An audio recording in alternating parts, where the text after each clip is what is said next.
a lot of changes in your program, obviously, with staff and players. And how did it come together, you think, in these 4 weeks of practice? I think it came together really well.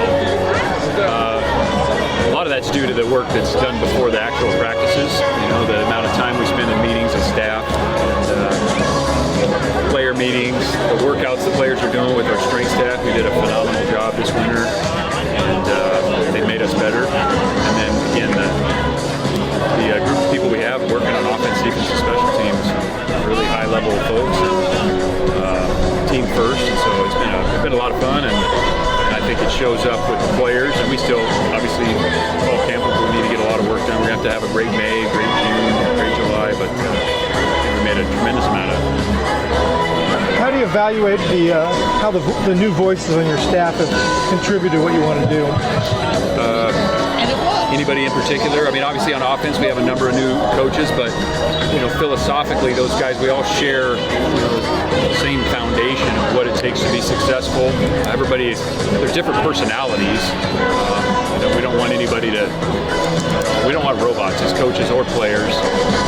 So the personalities might be a little bit different, but they're really elite level teachers and human beings. And when it comes to the acumen, it's been a really enjoyable experience to be a part of some of those football conversations that we're having, offense, defense, special teams, and then across the hall with each other. It's been really good. How did you arrive at the decision to have Terrence and Vic split the ODC duties? Yeah, well, they both deserve it. They've earned it. I think highly of those guys. The hardest part is really there's so many people in that room who are, first and foremost, they're great human beings. They treat the players really well. They coach them really well. They have great acumen. And so the hardest part is kind of, that my job is to get as many talented people in that room and then define the roles so it can be the best for Cal defense and Cal football. And both Terrence and Vic, just fantastic in their own way, and they're ready for more. And Andrew Browning the same. But then you talk, Alan Brown's a young coach that just joined us. Alan's excellent football coach. Mike Bruno has done a great job. And then, Keith Hayward and Bob Gregory joining us for their resume, the type of people they are, and what they're going to bring to our team. I couldn't be more thankful. I'm really fortunate. Our team is fortunate to have those guys in the room. Vic, default it's you in terms of how the play calling will go. So how will you guys kind of divvy that up? Yeah, we'll talk about that maybe at a later time. Yeah. And to be honest with you, I mean, it is an important role, the play calling, but so much of the work is done now in winter. Identifying, what are the things we got to tweak schematically? What do we think we're going to be good at? Come out here, start practicing, identify strengths and weaknesses, players, what their capabilities are, the opponents we're going to play. We're going to do that through summer and fall. We're going to have more people join us. And then by the time we reach the game week, we'll have a huge menu of things we can do, and it'll trim down to situational football, and they kind of get it put in silos. And this is what we do in these situations. Now the person calling it has to call it, but so much of that is collaborative. And it's not about who's right, it's about what's right for the team. We have a lot of great minds in there that work together, and they're the right type of people with really high football IQ. So that's great for all of us. I know you're not close to naming a quarterback, but how do you like the competition? And are there three of them still very much involved? Love it, absolutely. And they've all shown some really impressive things on the football field and in the meeting room. I think you've seen it. If you've been to practice, you see those moments. I mean, you saw it today. And then all of them have another step that they can take and will take this May, June, July, and fall camp before we get to the first game. So very, very pleased with that quarterback room. What Coach Hars has done with those guys. We have put a lot of stuff on them, and we're going to push the envelope there. And by the time we get to the season, there's going to be things we can pick and choose from for those guys and for our offense that we feel really good about. What would Aaron need to do to be able to earn a starting position? Keep ascending. I mean, all those guys will have certain things they got to do better, and we'll have those conversations with them one-on-one. Again, he has done some really good things as a young player being in here. Just got here mid-year. He's got some special arm talent. He's growing as a football player. I mean, a lot of this is new for him when you talk about, just breaking a huddle, calling a play. But he has learned very quickly, and So he's doing a great job. We just need him to stay on the track that he's on to continue to get better. And the same goes for those other guys. And it just might be a little bit something different for each of them. What are your overall thoughts on how the spring practice has gone?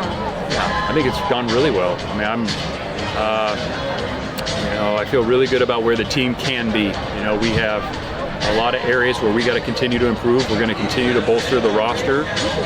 We need to continue to provide competition in certain rooms, and then I think there's great competition showing up in others. I mean, you look at the DB room, and this whole spring is just, there's some very talented young men in there that haven't got to play a lot. We've had veterans in the defensive backfield, but it's been fun to watch them show up, and I think some more guys made plays today. So I think the competition in the room really drives that performance, and we're going to continue to bolster that competition. Justin, you've had a year in the ACC. How confident are you that this group is ready to take a step and be more than a sort of a 500 team? I'm very confident. The margins are very slim. I think we've noticed that. We've probably talked about that before. The scores of the ACC games, and that's obviously the ones we were in, are like this. The margins are very, very slim. So our job is to execute at a higher level and do things that we can do schematically and with personnel to grow the margins. So you don't have to be perfect, because it's hard to be perfect. So how can we help ourselves schematically, and how we coach them, and what do we need to do with our roster in terms of positions of need and things that we can do to create bigger margins. But it's a very, very tight league. The number, I don't know what the number of one-score games is. You could probably do a good article on that, but there's a bunch of them. But I feel really good about where we can be. We just have to, we have to make the most out of what's in front of us, and it's starting with late April and May. You mentioned the experience on the staff. How do you lean on them situationally while still having your imprint on this team at the end of the day? Well, again, we have fantastic people on offense and defense. Just look at the resumes, really impressive. And we are all very fortunate. It's great to have that many great minds in the same building. And again, it goes back to guys having, fundamental beliefs and how teams are built and what it is to be a football coach. And it's not about whose idea it was. It's not about who is right. It's about what's right for our team. And my job at the end of the day is make the ultimate decision. But to have that group of people working together and to watch them work together with, they're very low ego, high output people, and we value that to the utmost degree. So it's great for all of us. It's great for our players. It's great for me, and just really pleased that all those guys are here, because I could go through each and every one of them, and the resumes are really impressive. I think we all know that. And with Vic's elevation, I believe his focus is redirected away from special teams. I was curious how you want to tackle that in the future. Yeah, there's some things that'll be determined there. We're not ready to announce that yet. Some of the remaining duties regarding special teams and on defense we'll be continuing to work through, but I feel very good about, again, Vic and the guys we have on our staff, if we need to make some adjustments there. Cade and Nate Burrell were around the last couple of days. Anything serious, long-term? How would you describe it? Yeah, Cade's going to be fine. We'll get him back going. Nate's just got to undergo some tests, but he nothing to announce today. We'll announce that at a later time if we have some more information. The spring portal opens next week. Yep. What is that going to look like for you guys? Busy. Yeah, a lot of evaluations, a lot of discussions. There's always something you're looking at. What can we do to provide more competition in the position rooms, and who can help our team? We're going to evaluate everybody, and anybody that fits in here at Cal and can help us on the football field, we're going to aggressively recruit. Coach, what's something that stood out to you from spring ball, and something that you want to continue to follow? There's one thing. That's a hard question. One thing that stood out is the players' attentiveness to meetings, walkthroughs. Because what you see out here on a practice day, that's a fraction of what they're doing. It's the weight room, it's strength and conditioning, it's walkthroughs and meetings. Because for every hour of practice, there's 3 or 4 hours of film, meeting, walkthrough.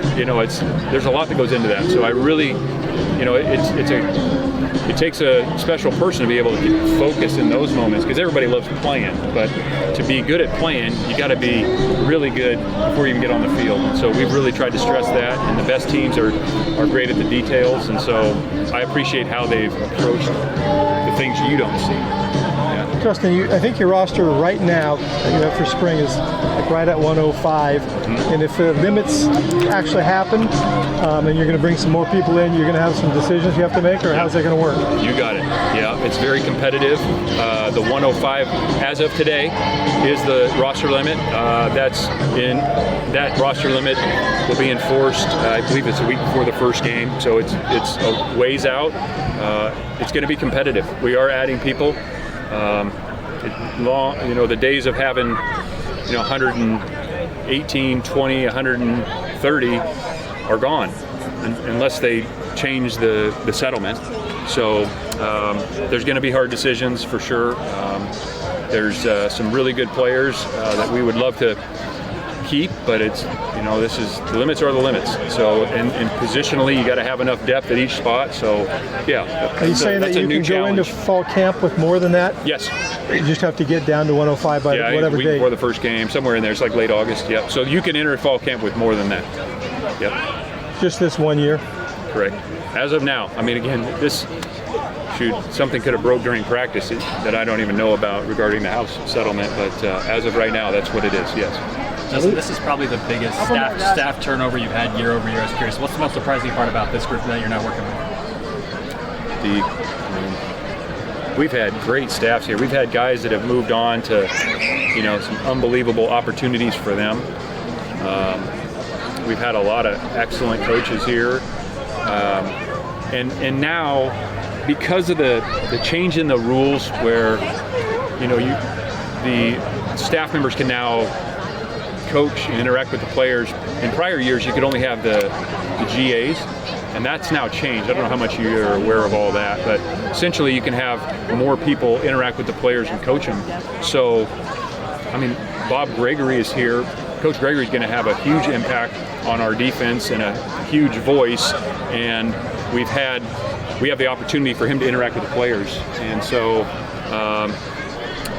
to compare them, it's hard. I don't like comparing people. It's like, pick your favorite family member. But if you just said, I would put our staff in terms of a combination of human beings, people, great human beings, and their football IQ, coaching, how they treat the players. Like, I put them up against anybody. So, what inspired the baseball jerseys for the staff today? We've had them before. Have you not seen them before? I think you guys had them last year. Yeah, we had them last year. Inspiration. I have no idea. There's something, I got enough decisions. This was not one of them. They threw it on my chair. I thought, that's pretty cool. Who's not taking a free jersey? So, yeah. Who would know that? I could point you in the direction. Ask Feaster or Norm. Ask Norm. He would know. You hit a 400 off anybody? Me? Yeah. I can't. What camp in there?